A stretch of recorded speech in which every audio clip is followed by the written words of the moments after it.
After leaving Key West, we headed to Cape Canaveral, Florida's Space Coast. Wanted to take in some rocket launches. Sometimes we had double headers, morning and evening. Oh, God. Staying so close to the Kennedy Space Center and the Cape Canaveral Space Force Station, I'll get some good practice with my Canon R7. We attended a street wall mural festival in Cocoa Beach.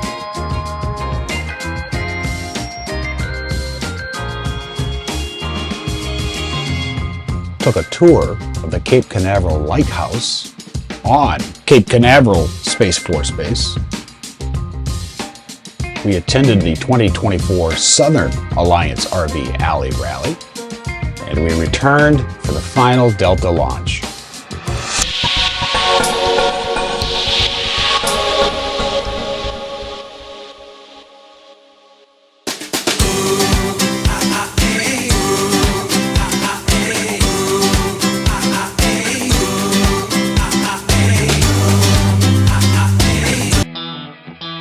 We are staying at Cars Park on Kennedy Space Center. There are requirements to stay here, and I will list those down below.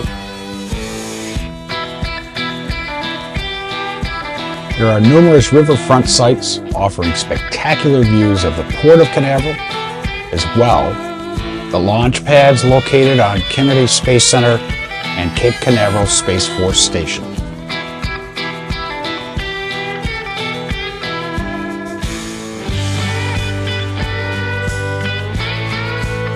We're heading to downtown Cocoa Beach for the Wall Mural Festival.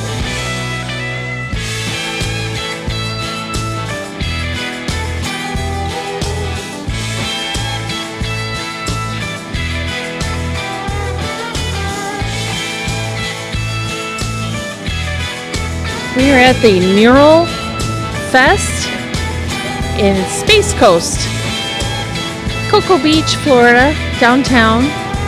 They have a mural fest. It's, in case you're curious, it's spacecoastmuralfest.com. Each artist, you can vote by tickets. Each ticket's $1. Goes to the art scene here in town. They have food trucks. I'm not sure yet. So this is a $10 voucher. You want to stick it on? I'll give you some. It's hard to get upset. This is my first one, but I imagine one car wash away. Just one rate. This one's pretty cool. You get a squid. Take a picture. Yeah. Jax, you like this one? I like it. It's pretty comfy. I like it.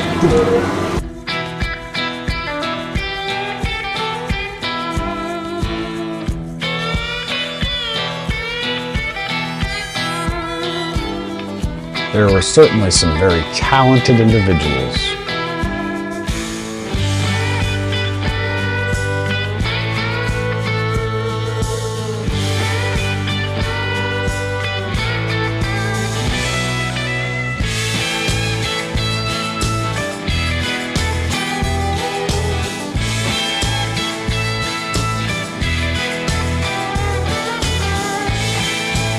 I want my MTV.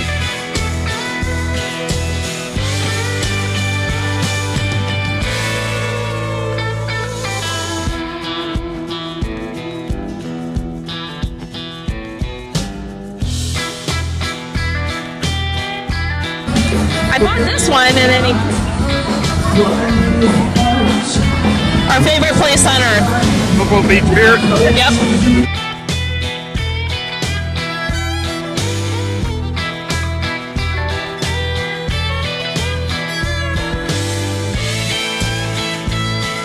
Get it. I love it.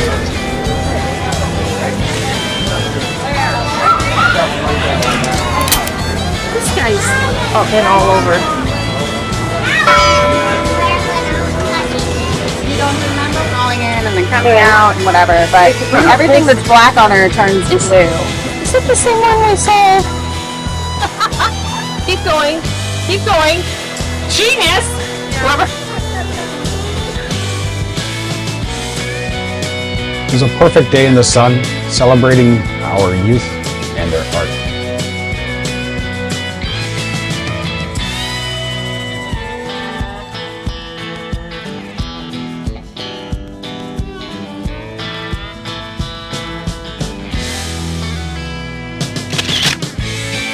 We headed back to observe more liftoffs and for me to play with my camera.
We even got to see one of Elon's boosters return and land.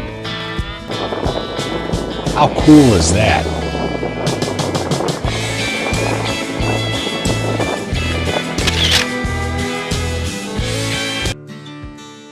The Cape Canaveral Lighthouse and Museum is a must-see if you are in the Florida Space Coast area.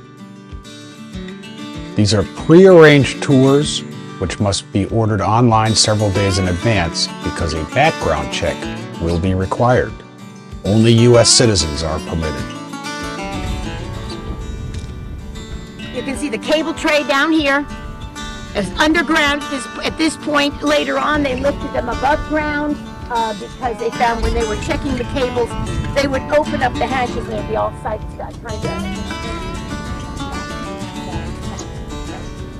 They were trying to say the rats and rattlesnakes wanted to stay out of the heat.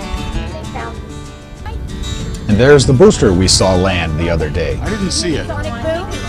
Going communicating with the launch crew down below what is going on. And we were not expecting to see this. The final resting area for the Space Shuttle Challenger, ship, crew.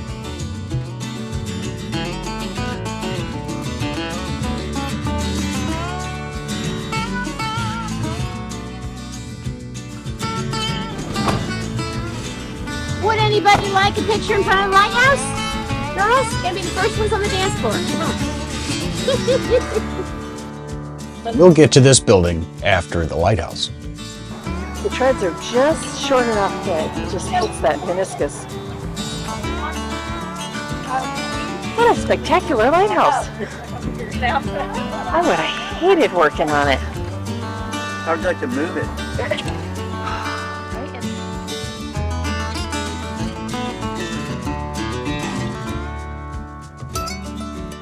In 1848, this lighthouse originated as a brick lighthouse along the coast. In 1868, it was replaced with a cast iron outer shell and brick inner shell. From 1893 to 1894, it was painstakingly disassembled, moved inland 1 mile, and reassembled. Beacon emits 2 white flashes within 5 seconds, followed by a 15-second eclipse. Its light has a range of 24 nautical miles. In 1954, it became fully automated. It stands at 151 feet and 176 stairs.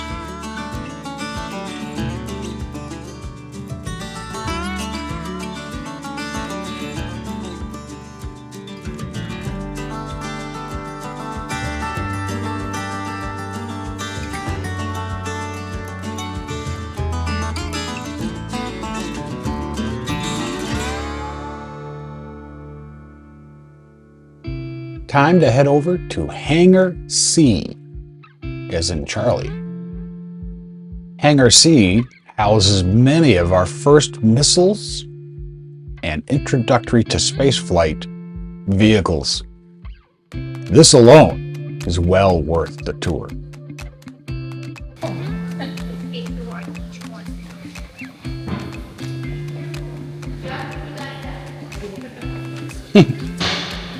What's more amazing, that or that? Watch this. Right? Yep. The thing that tows it or the actual thing? Well, this didn't tow it. It was driven. You didn't see the cockpit? Oh, driven. All right. Yeah, well, this is the transport vehicle for the. Just as cool as the Atlas.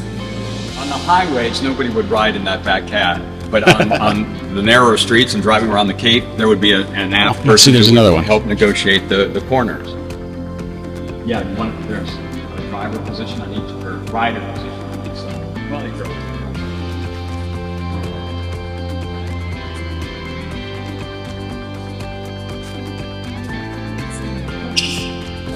So we like to give you a little bit of context.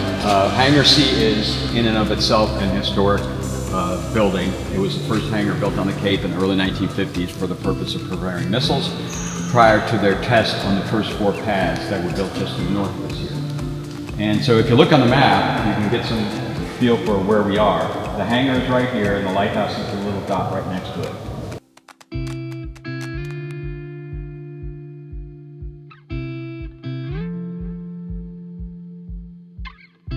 As with a lot of things, something is born from our military usage. Spaceflight is no different. If we could send a rocket and recall that rocket, why could we not put personnel on it and recall it?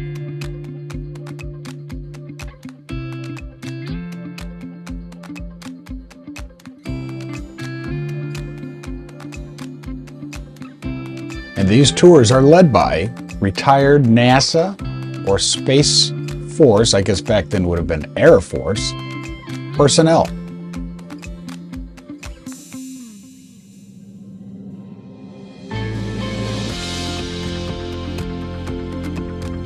After being in this hangar, I was so ready to head over to the Kennedy Space Center or NASA and start touring those vehicles all again.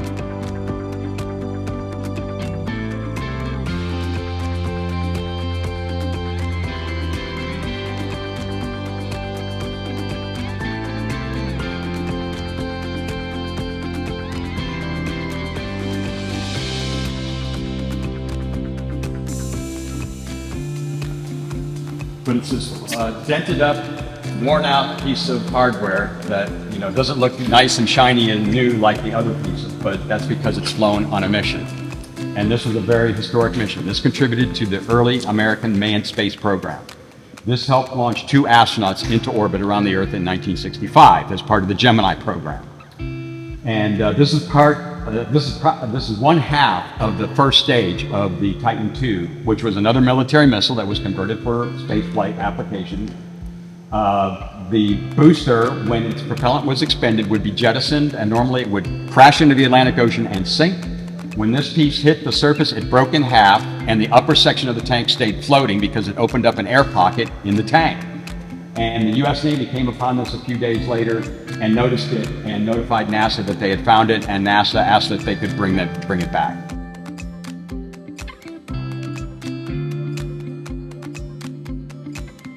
Could detach and the emergency escape tower could take it to safety. Now at this point, our astronauts, of course, are all fighter pilots. They wanted more input. This is their vehicle. They're going to fly for the United States. We're going to, this is for America. But they had no input of the vehicle because the Gemini capsule featured ejection seats. That's what the astronauts wanted. They wanted ejection seats. They felt safer being ejected out rather than being saved by this emergency escape tower. Now, when we then went forward into the Apollo program. After Hangar C, it was on to Launch Complex 26A and 26B.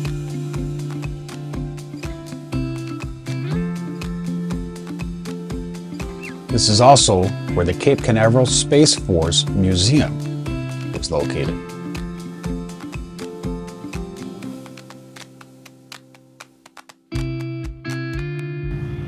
Walk past her.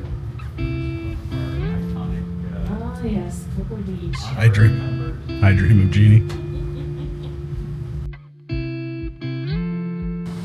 This is sort of our little time machine. You're stepping back to the late 1950s and early 1960s when you walk in this room. The acoustic tile. Yes, it's very 1960. Does the tile look familiar on the ceiling? And this is what we refer to as the state-of-the-art of electronic equipment. State-of-the-art means it's at the cutting edge. This is the latest and greatest, and this is what was available in the late 50s and early 60s. The room is about 200 square feet, and there would have been about 20 individuals in this room supporting the countdown and the launch of the rocket. And for all of the electronics, there's not a single digital computer as we would understand one today in here, but lots of dials and gauges. And I like to compare that the engineers and technicians were the computers. They were interpreting these readings and determining if they were go or no go for launch. And if they detected something was out of tolerance, they would notify the launch conductor and they would then figure out what to do next. Nowadays, computers are heavily involved in rocket launching. I worked 18 years in the shuttle program, and our firing room was stopped. I cannot imagine having to compute what they needed to do as fast as they needed to do it without the use of a computer.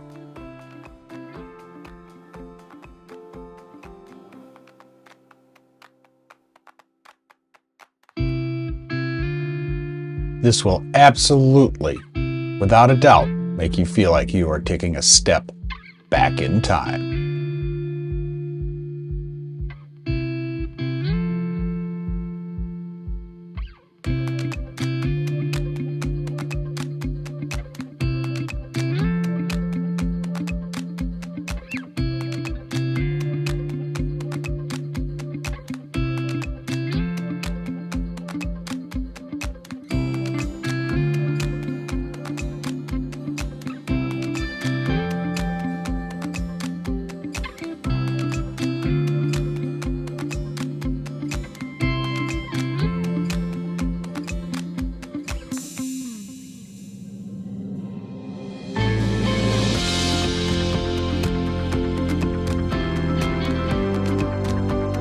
The next day.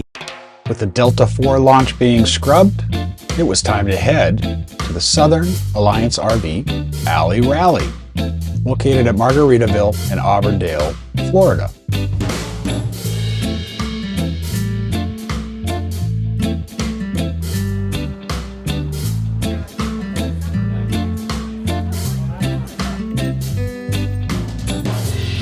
Even Teddy loved the sight, with the artificial grass.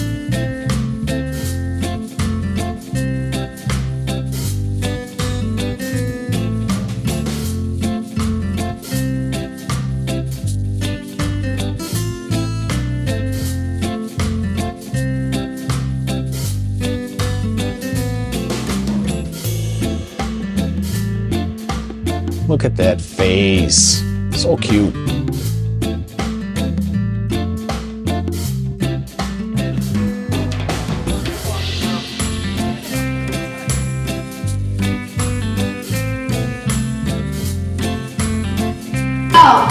This next round. Got over 30 people.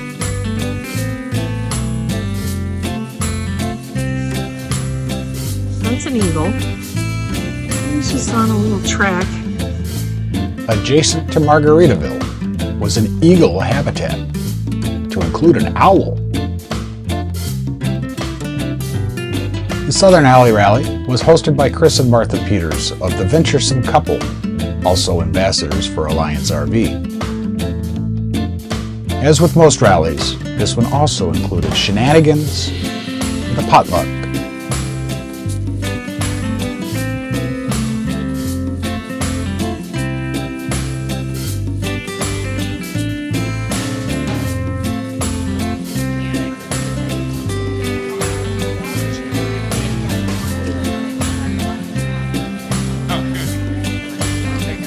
desserts. This is probably the best part. Yeah.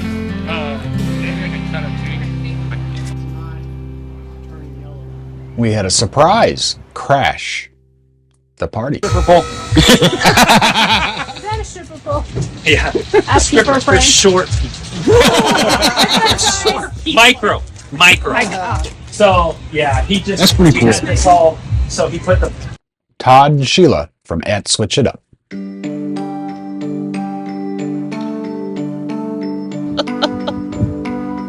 Cool. Many tic-tacs later. Hey everybody, sorry about the wind, but we are coming to you from Cape Canaveral, Cars Park. Today, hopefully is the day, the Delta IV launch. Can't wait. They scrubbed it last time we were here, just before the Southern Alley rally. So hopefully we get today. The winds are a little strong.